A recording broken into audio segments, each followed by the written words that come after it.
Hi ಹಾಲ್ ಇದು ಶುಕ್ರವಾರದ ಲಾಗು. ಇವತ್ತಿನ ಲಾಗಲ್ಲಿ ನಾನು ಒಂದು ಸೂಪರ್ ಆಗಿರುವಂಥ ಲಂಚ್ ಬಾಕ್ಸ್ ರೆಸಿಪಿನ ಶೇರ್ ಮಾಡ್ತಾ ಇದ್ದೀನಿ. ಜೊತೆಗೆ ಫ್ರೆಂಡ್ಸ್ ಇವತ್ತಿನ ನನ್ನ ರೊಟೀನ್ ಹೇಗಿರುತ್ತೆ, ಪೂಜಾ ರೊಟೀನ್ ಅಂತೇಳಿ.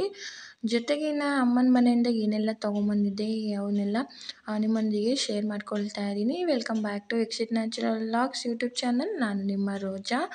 ಹಾಗೆ ಫ್ರೆಂಡ್ಸ್ ಇವತ್ತು ಬೆಳಿಗ್ಗೆನೇ ಒಂದು ಸಿಂಪಲ್ಲಾದ ರಂಗೋಲಿನ ಹಾಕೋಣ ಅಂತೇಳಿ.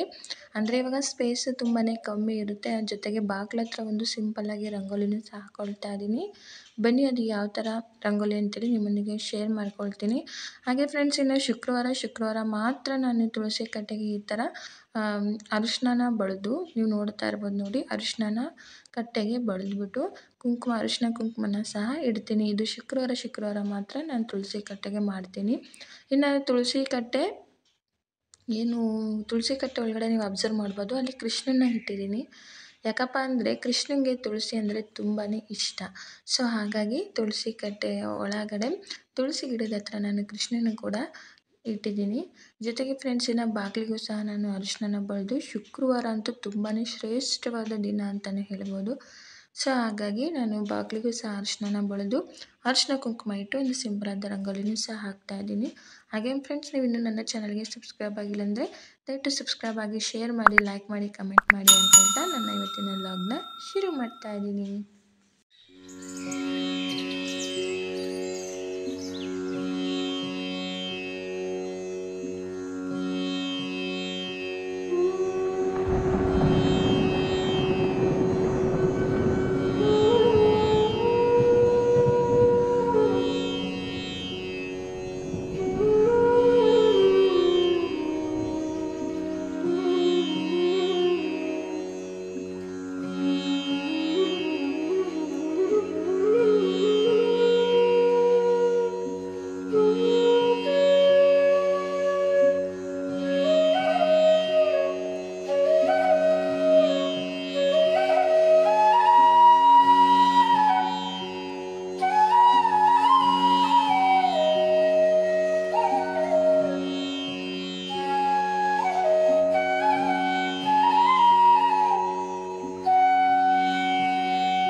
ಹಾಗೆ ಫ್ರೆಂಡ್ಸ್ ಕಿಚನಿಗೂ ಸಹ ಬಂದು ಕಿಚನೆಲ್ಲ ನಾನು ನೀಟಾಗಿ ಕ್ಲೀನ್ ಮಾಡಿಕೊಂಡು, ಹಾಗೆ ಫ್ರೆಂಡ್ಸ್ ಗುರುವಾರ ರಾತ್ರಿ ಮಾಡಿದಂಥ ಮೊಟ್ಟೆ ಸಾಂಬಾರು ಕೂಡ ಇತ್ತಲ್ವ. ಸೊ ಹಾಗಾಗಿ ಮೊಟ್ಟೆ ಸಾಂಬಾರನ್ನ ಬಿಸಿ ಮಾಡಲಿಕ್ಕಿಟ್ಟು, ಹಾಗೆ ರೈಸ್ಗೂ ಕೂಡ ಇಟ್ಟಿದ್ದೀನಿ ಫ್ರೆಂಡ್ಸ್. ಇವತ್ತಿನ ರೆಸಿಪಿ ತುಂಬಾ ಚೆನ್ನಾಗಿರುತ್ತೆ.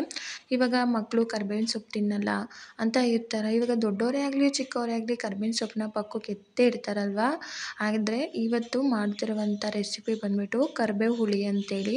ಕರಿಬೇವಿಂದ ಮಾಡಿದ ರೆಸಿಪಿ ಅಂತ ಅನಿಸೋದೇ ಇಲ್ಲ, ತುಂಬ ಟೇಸ್ಟಿಯಾಗಿರುತ್ತೆ. ನೀವು ಹೊಟ್ಟೆ ತುಂಬ ಊಟ ಮಾಡ್ತೀರಾ. ಸೊ ಬನ್ನಿ ಇವತ್ತು ಅದು ರೆಸಿಪಿ ಹೇಗೆ ಮಾಡೋದಂತೇಳಿ ತಿಳಿಸ್ಕೊಡ್ತೀನಿ. ಹಾಗೆ ಫ್ರೆಂಡ್ಸ್ ನಾನು ಊರಿಗೆ ಶುಕ್ರವಾರ ಪೂಜೆನ ಮುಗಿಸ್ಕೊಂಡು ಹೋಗಿದ್ದು. ಹೂವು ಎಲ್ಲ ನೋಡಿ ಯಾವ ಥರ ಒಣಗೋಗ್ಬಿಟ್ಟಿದೆ ಅಂತೇಳಿ. ಸೊ ಇದಾಗೆ ಇದೆ. ನನ್ನ ಹಸ್ಬೆಂಡ್ ಅಂತೂ ಪೂಜೆ ಮಾಡಲ್ಲ ಬಿಡಿ, ಪೂಜೆನೇ ಮಾಡಲ್ಲ ಅವರು. ಅದಾದಮೇಲೆ ಫ್ರೆಂಡ್ಸ್ ಇನ್ನು ಅಮ್ಮನ ಮನೆಯಿಂದ ನಾನು ಬ್ಯಾಗ್ನ ತಂದು ಹಾಗೆ ಪಕ್ಕಕ್ಕೆ ಹಾಕ್ಬಿಟ್ಟಿದ್ದೆ. ಯಾಕೋ ಏನೂ ಅದನ್ನು ತೆಗೆದು ಜೋಡಿಸ್ಲಿಕ್ಕೆ ಇಷ್ಟನೇ ಆಗಲಿಲ್ಲ. ಸೊ ಹಾಗಾಗಿ ಒಂದಿನ ನಾನು ಅದನ್ನು ನೀಟಾಗಿ ಜೋಡಿಸಿ ಇಟ್ಕೊಂಡ್ಬಿಡೋಣ ಅಂತೇಳಿ ಪಕ್ಕಕ್ಕೆ ಇಟ್ಬಿಟ್ಟಿದ್ದೆ. ಸೊ ಹಾಗೆ ಫ್ರೆಂಡ್ಸ್ ಈ ಒಂದು ಬ್ಯಾಗಲ್ಲಿ ಎಷ್ಟೆಲ್ಲ ಮೆಟೀರಿಯಲ್ಸ್ನ ತೊಗೊಂಬಂದಿದ್ದೀನಿ ನೋಡಿ ನಾನು. ಅಂದರೆ ಈ ಬ್ಯಾಗ್ನ ನಾನು ಬ್ಯಾಂಗ್ಳೂರಲ್ಲಿ ತೊಗೊಂಡಿದ್ದು. ಇಷ್ಟೊಂದೆಲ್ಲ ನನ್ನ ಮಗನಿಗೆ ಒಂದು ಶರ್ಟ್ ತೊಗೊಂಬಂದಿದ್ನಲ್ವ ಫ್ರೆಂಡ್ಸ್, ಇದು 100 ರೂಪಾಯಿಗೆ 3 ಶಿವಮೊಗ್ಗದಲ್ಲಿ ಡೈಲಿ ಯೂಸಿಗೆ ಅಂತೇಳಿ ತೊಗೊಂಬಂದೆ. ಕ್ವಾಲಿಟಿ ವೈಸ್ ತುಂಬಾ ಚೆನ್ನಾಗಿದೆ. ಇನ್ನು ನಾವಿರುವಂಥ ಪ್ಲೇಸಲ್ಲಿ ₹100ಗೆ ಒಂದೋ ಎರಡೋ ಬರುತ್ತೆ ಅಷ್ಟೇ. ₹100ಗೆ 3 ಕ್ವಾಲಿಟಿ ವೈಸ್ ಆಸಮ್ ಅಂತಲೇ ಹೇಳ್ಬೋದು. ಇನ್ನು ನನ್ನ ಮಗನಿಗೆ ನಾವಿರೋಂಥ ಜಾಗದಲ್ಲಿ ಒಂದು ಟಿ ಶರ್ಟ್ ತೊಗೋಬೇಕಂದ್ರೆ ₹50 ₹45 ಈ ಥರ ಹೇಳ್ತಾರೆ.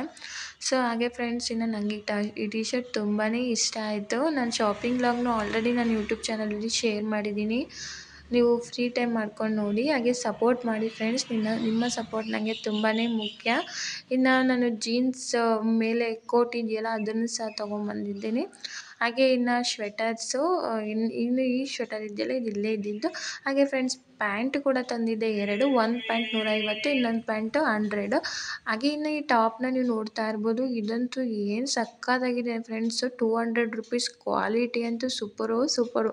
ಅಷ್ಟು ಚೆನ್ನಾಗಿದೆ, ದಪ್ಪ ಕ್ವಾಲಿಟಿ. ಅದಾದಮೇಲೆ ಇನ್ನು ನನ್ನ ಮಗನಿಗೆ ಬಟ್ಟೆ ತೊಗೊಂಡೋಗಿದ್ನ. ಆಮೇಲೆ ಅಲ್ಲಿ ವಾಶ್ ಮಾಡಿ ಯೂಸ್ ಮಾಡಿದಂಥ ಬಟ್ಟೆನೂ ಇತ್ತು, ಅದನ್ನು ಸಹ ತೊಗೊಂಬಂದೆ ಅವನಿಗೆ, ನನ್ನ ಮಗನಿಗೆ. ಯಾಕೆಂದರೆ ಅವನಿಗೆ ಡೈಲಿ ಬಟ್ಟೆ ಬೇಕಾಗುತ್ತೆ. ಸೊ ಹಾಗೆ ಫ್ರೆಂಡ್ಸ್, ಇನ್ನು ಈ ಟಾಪ್ನ ನೀವು ನೋಡ್ತಾ ಇರ್ಬೋದು. ಬ್ಲ್ಯಾಕ್ ಕಲರ್ ಟಿ ಶರ್ಟ್ ಥರ ಇದೆ. ಇದನ್ನು ನಾನು ಆ್ಯಕ್ಚುಲಿ ಇಲ್ಲೇ ತೊಗೊಂಡಿದ್ದು, ನಾವಿರೋಂಥ ಜಾಗದಲ್ಲಿ. ಇದ್ರ ಪ್ರೈಸ್ ಓನ್ಲಿ ₹150 ತೊಗೊಂಡಿದ್ದೆ. ಬಟ್ ಎಕ್ಸ್ಚೇಂಜ್ ಮಾಡಬೇಕಿತ್ತು. ಫಸ್ಟಿಗೆ ತೊಗೊಂಡಿದ್ದು ಸ್ವಲ್ಪ ಪೇಂಟ್ ಆಗಿಬಿಟ್ಟಿತ್ತು. ಸೊ ಹಾಗಾಗಿ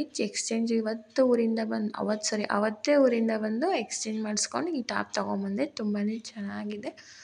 ನಂತರದಲ್ಲಿ ಇನ್ನು ಫ್ರೆಂಡ್ಸ್, ಇದು ಅಮ್ಮ ಹಪ್ಪಳ ಮತ್ತು ಸಂಡಿಗೆ ಅಂತಾರಲ್ಲ ಅದನ್ನು ಕೊಟ್ಟು ಕಳಿಸಿದ್ರು. ಸೊ ಎಲ್ಲನೂ ಸದ್ಯ ಇವಾಗಾದರೂ ನಾನು ನೀಟಾಗಿ ಜೋಡಿಸ್ಕೊಂಡೆ ಅಂತಲೇ ಹೇಳ್ಬೋದು. ನಾವು ಏನೇ ಒಂದು ಕೆಲಸ ಮಾಡ್ತೀವಂದ್ರೆ ಫ್ರೆಂಡ್ಸ್, ಫಸ್ಟ್ ನಮ್ಗೆ ಇಂಟ್ರೆಸ್ಟ್ ಇರಬೇಕು. ವಿತೌಟ್ ಇಂಟ್ರೆಸ್ಟ್ ನಾವು ಮಾಡ್ತೀವಂದರೆ ಆ ಕೆಲಸ ನಮಗೆ ತುಂಬ ದೊಡ್ಡದಾಗಿ ಕಾಣುತ್ತೆ ಅಂತಲೇ ಹೇಳ್ಬೋದು. ನಮಗೆ ಏನಾದರೂ ಒಂದು ಇಂಟ್ರೆಸ್ಟ್ ಇದ್ದರೆ ಅದನ್ನು ತೆಗ್ದಿಡಬೇಕು. ಆ ಅಡುಗೆ ನಾನು ಮಾಡಬೇಕು ಅಂತ ಒಂದು ಇಂಟ್ರೆಸ್ಟ್ ಇರುತ್ತಲ್ಲ, ಆವಾಗ ನೋಡಿ ಎಷ್ಟು ನೀಟಾಗಿ ಕೆಲಸ ಮುಗಿಸ್ಕೊಳ್ತೀವಿ ಅಂತ. ನಮ್ಗೆ ಇಂಟ್ರೆಸ್ಟೇ ಇರೋಲ್ಲ, ಕೆಲಸ ಮಾಡಬೇಕಾ ಅಂತ ಅಂದ್ಕೊಂಡು ಮಾಡಿದ್ರೆ, ಯಪ್ಪಾ ನನಗೆ ಮಾಡೋಕ್ಕಾಗ್ತಾಯಿಲ್ಲ ಹಂಗೀಗೇನ ಅಂತ ಒಂಥರ ಬ್ಯಾಡ್ ಇಂಟ್ರೆಸ್ಟ್ ಅಂತ ಬ್ಯಾಡ್ ಫೀಲ್ ಬರುತ್ತೆ ಅಂತಲೇ ಹೇಳ್ಬೋದು. ಹಾಗೆ ಇನ್ನು ಪರ್ಸು ಮತ್ತು ಅಡಿಕೆನೂ ತೊಗೊಂಬಂದಿದ್ದೀನಿ ಫ್ರೆಂಡ್ಸ್ ಶಿವಮೊಗ್ಗದಿಂದ. ಯಾಕೆಂದ್ರೆ ಈ ಕಡೆ ಸೈಡು ಸಿಗೋ ಅಡಿಕೆ ನಂಗೆ ಇಷ್ಟ ಆಗಲ್ಲ. ಯಾವಾಗಾದರೂ ನಾನ್ ವೆಜ್ ಮಾಡಿದಾಗ ಹಾಕ್ಕೊಳ್ಳೋಣ, ಅಥವಾ ನಮ್ಮ ಅಮ್ಮವ್ರು ಯಾರಾದರೂ ಊರಿಂದ ಬಂದಾಗ ಈ ಕಡೆ ಸೈಡ್ ಅಡಿಕೆನ ಯೂಸ್ ಮಾಡಲ್ಲ ಅವರು. ಸೊ ಹಾಗಾಗಿ ಅಲ್ಲಿಂದಲೇ ಅಡಿಕೆನೂ ತೊಗೊಂಬಂದೆ. ಇನ್ನು ನನ್ನ ಮಗನೂ ಕೂಡ ಎದ್ದ. ಸೊ ಹಾಗಾಗಿ ಅವನಿಗೆ ಬಲಗಡೆ ಎಬ್ಬರಿಸ್ಕೊಳ್ತಾ ಇದ್ದೆ. ಇನ್ನು ಅವನು ಏನು ಮಾಡಿಬಿಟ್ಟಿದ್ದಾನಂತೆ, ಅರ್ಜೆಂಟಾಗಿ ಹಾಸಿಗೆಯಲ್ಲೇ ರೆಸ್ಟ್ ಮಾಡಿಬಿಟ್ಟಿದ್ದಾನೆ. ಸೊ ಹಾಗಾಗಿ ಹೇಳ್ತಾ ಇದ್ದ, ಮಾಡ್ಕೊಂಡಿದ್ದೀನಮ್ಮ ಅಂತೇಳಿ. ಇನ್ನು ಫ್ರೆಂಡ್ಸ್, ಇನ್ನು ಅವನಿಗೆ ಚಡ್ಡಿನ ಪ್ಯಾಂಟ್ನ ಬಿಚ್ಚಿ ಇನ್ನು ಅವನಿಗೂ ಸಹ ಸ್ನಾನ ಮಾಡಿಸ್ಬೇಕಲ್ವ. ಸೊ ಹಾಗಾಗಿ ಇನ್ನು ಈ ಬಟ್ಟೆನೆಲ್ಲ ಎತ್ತಿಟ್ಬಿಡ್ತಾ ಇದ್ದೀನಿ ಫ್ರೆಂಡ್ಸ್. ಹಾಗೆ ಇನ್ನು ರೆಸಿಪಿನ ಅಡುಗೆ ಮನೆಗೂ ಸಹ ಬಂದು ಕುಕ್ಕಿಂಗ್ನ ಕೂಡ ಶುರು ಮಾಡ್ಕೊಂಡಿದ್ದೀನಿ. ಈಗ ಫ್ರೆಂಡ್ಸ್, ನಾನು ಆಗಲೇ ಹೇಳ್ದಾಗೆ ದೊಡ್ಡವರೇ ಆಗಲಿ ಚಿಕ್ಕವರೇ ಆಗಲಿ ಕರಿಬೇವು ತೆಗ್ದು ಸೈಡಿಗೆ ಇರ್ತಾರೆ. ಸೊ ಅಂಥವರಿಗೆಲ್ಲ ಈ ಥರ ಒಂದು ರೆಸಿಪಿ ಮಾಡಿಕೊಡಿ. ಈಸಿಯಾಗಿ ಅವ್ರ ದೇಹನ ಸೇರುತ್ತೆ. ಅವ್ರು ಕರಿಬೇವನ್ನ ತಿಂತಾ ಇದ್ದೀವ ನಾವು ಅನ್ನೋ ಫೀಲೇ ಅವ್ರಿಗಿರಲ್ಲ. ಸೊ ಕರಿಬೇವು ನಮ್ಮ ಕೂದಲಿಗೆ ಆಗಿರ್ಬೋದು, ನಮ್ಮ ಕಣ್ಣಿಗೆ ಆಗಿರ್ಬೋದು ತುಂಬಾ ಒಳ್ಳೆಯದಂತಲೇ ಹೇಳ್ಬೋದಲ್ವ. ಸೊ ಹಾಗಾಗಿ ಕರಿಬೇವನ್ನ ನಾವು ಮಂತ್ಲಿ ಒಂದು 2-3 ಟೈಮ್ಸ್ ಈ ಥರ ಒಂದು ರೆಸಿಪಿನಾದರೂ ಅಟ್ಲೀಸ್ಟ್ ಮಾಡ್ಕೊಂಡು ತಿನ್ನೋದ್ರಿಂದ ಕರಿಬೇವು ನಮ್ಮ ದೇಹಕ್ಕೆ ಸೇರುತ್ತೆ ಅಂತಲೇ ಹೇಳ್ಬೋದು. ಇನ್ನು ನನ್ನ ಮಗನ ಕೇಳೋದಾದರೆ ಖಂಡಿತ ಅವ್ನು ಕರ್ಬೇವಿನ ಸೊಪ್ಪು ತಿನ್ನಲ್ಲ ಫ್ರೆಂಡ್ಸ್. ಹಾಗಾಗಿ ಇವತ್ತೊಂದು ರೆಸಿಪಿ ಮಾಡ್ಕೊಂಡಿದ್ದೀನಿ. ಇಲ್ಲಿ ಒಂದು ಸ್ವಲ್ಪ ಕ್ವಾಂಟಿಟಿಲೇ ತೊಗೊಳ್ಳಿ. ನಾನು ಸ್ವಲ್ಪ ಜಾಸ್ತಿ ತೊಗೊಂಡಿದ್ದೀನಿ. ಸ್ವಲ್ಪ ಕ್ವಾಂಟಿಟಿಲಿ ಕರ್ಬೇವಿನ ಸೊಪ್ಪನ್ನ ತೊಗೊಂಡು ಈ ಥರ ಚೆನ್ನಾಗಿ ಬಾಣಲೆಯಲ್ಲಿ ಹಾಕಿ ಡ್ರೈ ಫ್ರೈ ಮಾಡ್ಕೊಳ್ಳಿ. ಡ್ರೈ ರೋಸ್ಟ್ ಮಾಡ್ಕೋಬೇಕಾಗುತ್ತೆ. ಅಂದರೆ ಎಲೆ ಸ್ವಲ್ಪ ಹಿಂಗೆ ಅಂದಿದ ತಕ್ಷಣ ಪುಡಿ ಆಗಬೇಕು, ಹುಡಿ ಆಗಬೇಕು ಎಲ್ಲನೂ ಅಲ್ಲ, ಜಸ್ಟ್ ಅಲ್ಲಿವರೆಗೂ ನೀವು ಫ್ರೈ ಮಾಡ್ಕೊಳ್ಳಿ, ಸೀದಿಸ್ಕೋಬೇಡಿ. ಹಾಗೆ ಫ್ರೆಂಡ್ಸ್, ಇನ್ನು ಈ ರೆಸಿಪಿನ ನನಗೆ ತಿಳಿಸ್ಕೊಟ್ಟಿದ್ದು ನನ್ನ ತಂಗಿ. ಸೊ ನಾನು ಅಮ್ಮನ ಊರಿಗೆ ಹೋದಾಗ ಈ ರೆಸಿಪಿ ಮಾಡಿದ್ಲು. ಬಟ್ ಮಲ್ಕೊಂಬಿಟ್ಟಿದ್ನಲ್ವ. ಸೊ ಹಾಗಾಗಿ ಅವಳು ಹೇಳಿಲ್ಲ. ನಾನು ಹೇಳಿದ್ದೆ, ಬಟ್ ಅವಳಿಗೂ ಡ್ಯೂಟಿಗೆ ಹೋಗೋ ಟೈಮ್ ಆಗ್ತಾ ಇರುತ್ತಲ್ಲ. ಸೊ ಹಾಗಾಗಿ ಬೇಗ ಮಾಡಿಟ್ಬಿಟ್ಟಿದ್ಲು. ಹಾಗೆ ಫ್ರೆಂಡ್ಸ್, ಈಗ ನೋಡಿ ಈ ಥರ ಇದು ಡ್ರೈ ರೋಸ್ಟ್ ಆಗಿದೆ. ಈಗ ನಾನು ಏನು ಮಾಡ್ತೀನಿ ಅಂದರೆ ಒಂದು ಬೇರೆ ಪ್ಲೇಟಿಗೆ ನಾನು ಇದನ್ನು ತೆಗ್ದಾಕೊಂಡ್ಬಿಡ್ತೀನಿ. ತುಂಬಾ ಕಮ್ಮಿ ಇಂಗ್ರೀಡಿಯೆಂಟ್ಸ್ ಫ್ರೆಂಡ್ಸ್, ರುಚಿ ಮಾತ್ರ ತುಂಬಾ ಚೆನ್ನಾಗಿರುತ್ತೆ. ಹೆಲ್ತ್ ವೈಸ್ ಅಂತೂ ಸೂಪರ್ಬ್ ಅಂತಲೇ ಹೇಳ್ಬೋದು. ಇನ್ನು ಹಾಗೆ ಫ್ರೆಂಡ್ಸ್, ಇನ್ನು ಅದೇ ಬಾಣಲೆಗೆ ನಾನಿಲ್ಲಿ 1 ಹಿಡಿಯಷ್ಟು ಕಡಲೆಬೇಳೆನ ಯೂಸ್ ಮಾಡ್ತಾಯಿದ್ದೀನಿ. ಕಡಲೆಬೇಳೆನ ನೋಡಿ ಈ ಥರ ಚೆನ್ನಾಗಿ ಫ್ರೈ ಮಾಡ್ಕೊಳ್ತಾ ಇದ್ದೀನಿ. ಅಂದರೆ ಕರಿಬೇವು ಹುಳಿ ಅಂದರೆ ರುಚಿ ನಿಮ್ಗೆ ಆಲ್ರೆಡಿ ಗೊತ್ತಿರುತ್ತೆ. ಹುಳಿ ಎಲ್ಲ ಯಾವ ಥರ ರುಚಿ ಇರುತ್ತಂತ. ಇದು ಬೇರೆ ಥರನೇ ಸ್ವಲ್ಪ ಹುಳಿ ರೈಸು. ಸೊ ಹಾಗೆ ಫ್ರೆಂಡ್ಸ್ ಇನ್ನು ಈ ಕಡಲೆಕಾಳನ್ನ ಸಹ ನಾನು ಸೀದಿಸ್ಕೋಬಾರ್ದು, ನೀಟಾಗಿ ಹುರ್ಕೋಬೇಕು. ನಾನು ಈ ಥರ ಹುರ್ಕೊಳ್ತಾ ಇದ್ದೀನಲ್ಲ, ಈ ಥರ ಹುರ್ಕೋಬೇಕು. ಹಾಗೆ ಫ್ರೆಂಡ್ಸ್ ಇನ್ನು ಪೂಜೆ ಇರೋ ದಿನ ಬೇಗ ನಮಗೆ ತುಂಬಾ ಕೆಲಸ ಇರುತ್ತಲ್ವಾ. ಸೊ ಈಗ ಫ್ರೆಂಡ್ಸ್ ನಾನು ಇದಕ್ಕೆ ಸಾಸಿವೆ ಒಂದು 1/4 ಸ್ಪೂನ್, ಜೀರಿಗೆ ಒಂದು 1/4 ಸ್ಪೂನ್, ಮೆಂತ್ಯ ಒಂದು 4ರಿಂದ 5 ಕಾಳು, ಹಾಗೆ ಉದ್ದಿನಬೇಳೆ ಒಂದು 1/4 ಸ್ಪೂನ್ನ ಹಾಕಿ ಚೆನ್ನಾಗಿ ಡ್ರೈ ರೋಸ್ಟ್ ಮಾಡ್ಕೊಳ್ತಾ ಇದ್ದೀನಿ. ಸಾಸಿವೆ ಒಂದು 1/4 ಚಮಚ ಇಷ್ಟನ್ನು ಡ್ರೈ ರೋಸ್ಟ್ ಮಾಡಿಕೊಂಡು ನೋಡಿ. ಇವಾಗ ಇದು ಡ್ರೈ ರೋಸ್ಟ್ ಆಗಿದೆ ಅಲ್ವಾ, ಇದನ್ನು ಸಹ ಸೇರಿಸಿ ಇದನ್ನು ಪೂರ್ತಿಯಾಗಿ ತಣ್ಣಗಾಗಲಿಕ್ಕೆ ಬಿಡ್ತೀನಿ. ಇದು ಎಲ್ಲಿವರೆಗೂ ನಾನು ಡ್ರೈ ರೋಸ್ಟ್ ಮಾಡ್ಕೊಂಡಿದ್ದೀನಿ ಅಂದರೆ ನೋಡಿ, ನಾನು ತೋರಿಸ್ತೀನಿ ಕೈಯಲ್ಲಿ ಹಿಡಿದು ಈ ಥರ ಹುಡಿಯಾಗಿರಬೇಕು. ಕೈಯಲ್ಲಿ ಹಿಂಗೆ ಪ್ರೆಸ್ ಮಾಡಿದರೆ ಅದು ಚೆನ್ನಾಗಿ ಪುಡಿ ಆಗಬೇಕು ಎಲೆಗಳು, ಆ ಥರ ನೀವು ಡ್ರೈ ರೋಸ್ಟ್ ಮಾಡ್ಕೊಳ್ಳಿ. ಹಾಗೆ ಫ್ರೆಂಡ್ಸ್ ಇದಕ್ಕೆ ಒಂದು 15 ಹಸಿಮೆಣ್ಸಿನ್ಕಾಯಿನೂ, ಒಂದು 11ರಿಂದ 15 ಹಸಿಮೆಣ್ಸಿನ್ಕಾಯಿ ಇದ್ದಾವೆ, ಅಷ್ಟನ್ನು ತೊಗೊಂಡಿದ್ದೀನಿ. ಈಗ ಇದನ್ನು ಫುಲ್ಲು ನಾನು ಮಿಕ್ಸಿ ಜಾರಿಗೆ ಹಾಕ್ಕೊಳ್ತಾ ಇದ್ದೀನಿ. ಮಿಕ್ಸಿ ಜಾರಿಗೆ ಹಾಕಿದ ನಂತರದಲ್ಲಿ ಫಸ್ಟ್ ಇದನ್ನು ನಾನು ರುಬ್ಕೊಳ್ತೀನಿ. ಇದನ್ನು ಪೌಡ್ರ್ ಫಾರ್ಮ್ ಆದಮೇಲೆ ನಾನು ಇದಕ್ಕೆ ಹಸಿಮೆಣ್ಸಿನ್ಕಾಯಿನ ಸೇರಿಸ್ಕೊಳ್ತೀನಿ. ಫೈನಲಿ ಫ್ರೆಂಡ್ಸ್ ಇದನ್ನು ರುಬ್ಕೊಂಡಿದ್ದಾಗಿದೆ ನೋಡಿ, ಈ ಥರ ಹುಡಿಯಾಗಿ ಬಂದಿದೆ.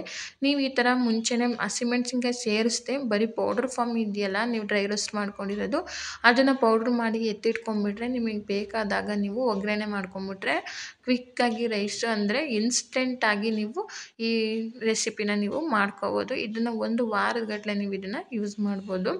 ಹಾಗೆ ಫ್ರೆಂಡ್ಸ್ ಇನ್ನು ಒಲೆ ಮೇಲೆ ನಾನು ಬಾಣಲೆಯನ್ನು ಇಟ್ಟು ಇದನ್ನು ಒಗ್ಗರಣೆ ಮಾಡ್ಕೊಂಬಿಡೋಣ. ಸ್ವಲ್ಪ ಎಣ್ಣೆ ಅಂದರೆ ಜಾಸ್ತಿ ಕ್ವಾಂಟಿಟಿ, ಒಂದು 5ರಿಂದ 6 ಸ್ಪೂನಷ್ಟು ನಾನು ಎಣ್ಣೆನ ಹಾಕ್ಕೊಳ್ತೀನಿ. ಸ್ವಲ್ಪ ಜಾಸ್ತಿ ಕ್ವಾಂಟಿಟಿಲಿ ಎಣ್ಣೆ ಹಾಕ್ಕೊಳ್ತೀನಿ.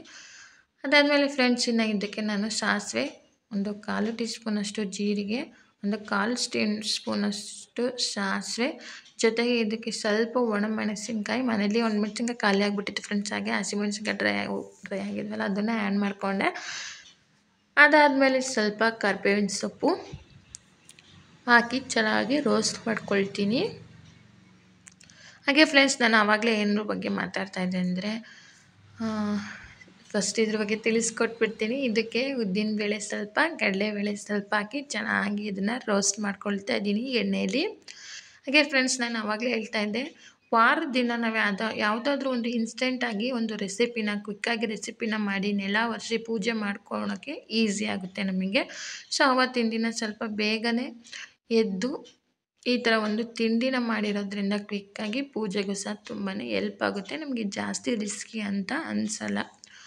ಓಕೆನಾ.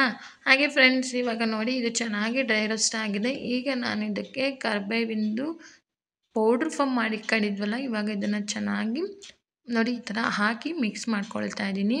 ಟ್ರಸ್ಟ್ ಮೀ ಫ್ರೆಂಡ್ಸ್, ಒನ್ಸ್ ನೀವು ಈ ಥರ ಟ್ರೈ ಮಾಡಿ. ಹಾಗೆ ಇದನ್ನು ಒಂದು 2ರಿಂದ 3 ನಿಮಿಷ ನಾನು ಹಾಗೆ ಲೋ ಫ್ಲೇಮಲ್ಲಿ ಫ್ರೈ ಮಾಡ್ಕೊಳ್ತೀನಿ ಪೌಡರ್ನ. ನಂತರದಲ್ಲಿ ನಾನು ಇದಕ್ಕೆ ರೈಸ್ನ ಸೇರಿಸ್ಕೊಳ್ತೀನಿ. ಇದು ಹೇಗಿರುತ್ತೆ ಅಂದರೆ ನಾವು ಕರಿಬೇವನ್ನ ತಿಂತಾ ಇದ್ದೀವ ಅಂತ ಅನ್ನೋ ಫೀಲೇ ಕೊಡಲ್ಲ ಫ್ರೆಂಡ್ಸ್, ಅಷ್ಟು ರುಚಿಯಾಗಿರುತ್ತೆ.